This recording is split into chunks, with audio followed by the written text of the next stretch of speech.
Right, so in today's video, just wanted to give you a bit of a quick update as to how this small lawn's getting on. It's been roughly about a week and 3-4 days since we actually got on and gave this lawn its first feed of the year, and I think it is safe to say it's looking pretty decent at the moment. If I just bring you in nice and close, you can see that we have a nice kind of dark green colour across the entire sward, and even right over the top as well, you can see that the lawn's already starting to thicken itself up. You can see where obviously we've had some worm casts and things knocking about, but on the whole, I don't think it looks too bad so far. And you know, bearing in mind that this is a lawn that we're hoping not to overseed this year, ideally we're just going to feed it and cut it, and that's going to thicken up the sward.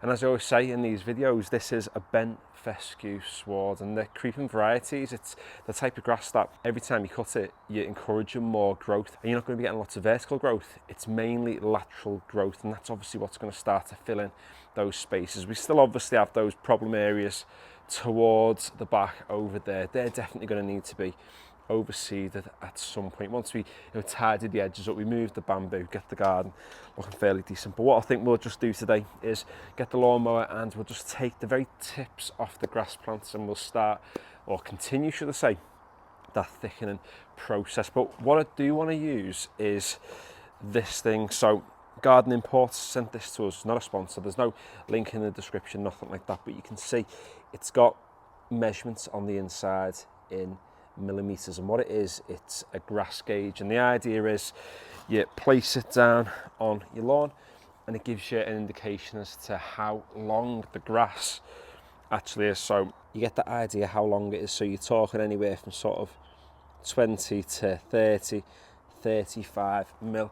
You can move it anywhere on your space, place it down, and you can get a reading. And what's quite good about that is you can decide exactly how long you want to cut your lawn. Now, I'm going to get on with a cylinder mower today, which has got a calibration on the side to tell me specifically kind of what millimeter I'm cutting at. If you've just got a regular rotary mower, then you can use something like this to get an idea as to how long it's actually cutting your grass, because what I'm going to be able to do within the next week, 2 weeks, is once I've given this a cut now and the feed is in the soil continuing to feed the plant and helping it to grow, then what this tool will help me to do is see how much the lawn has grown. They talk about that 1/3 rule, but really it's just saying don't take off too much of the grass plant. The blade is a store of energy for the plant. The more of it you cut off, the more stress you put the plant under. And something like this is just going to help you to make sure, again, that you're only nicking off the top part of the plant. But less waffling, let's get the mower. Let's give this lawn its first cut of 2025.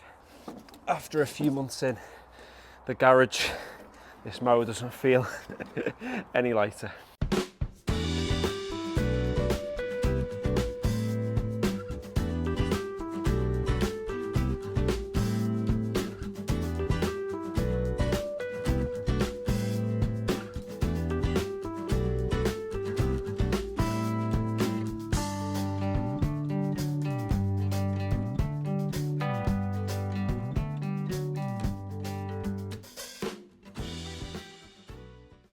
So there we go, that's its first cut of the year, and it doesn't look completely perfect. Obviously it's still quite patchy. Like I said at the start of this video, it's only been, well, just over a week since it had that first feed, and that feed's going to continue to do its thing. What I might end up doing now is just giving this lawn a cut, possibly once a week, and slowly bringing that height of cut down, because like I said, it's a creeping grass. It's going to have loads of lateral growth, and let's just see how much we will need to overseed. On this far side, it is looking a little bit worse for wear. If I just bring it in a little bit closer over here, you can see it is very, very thin, but it's not too bad.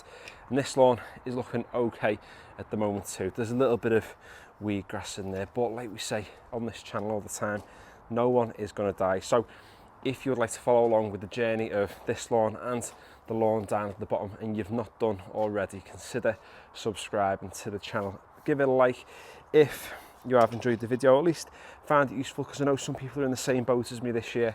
they've got similar types of lawns and they want to see how you can thicken them up in the simplest way possible. And as ever, the Instagram is in the description below. And finally, thanks for watching.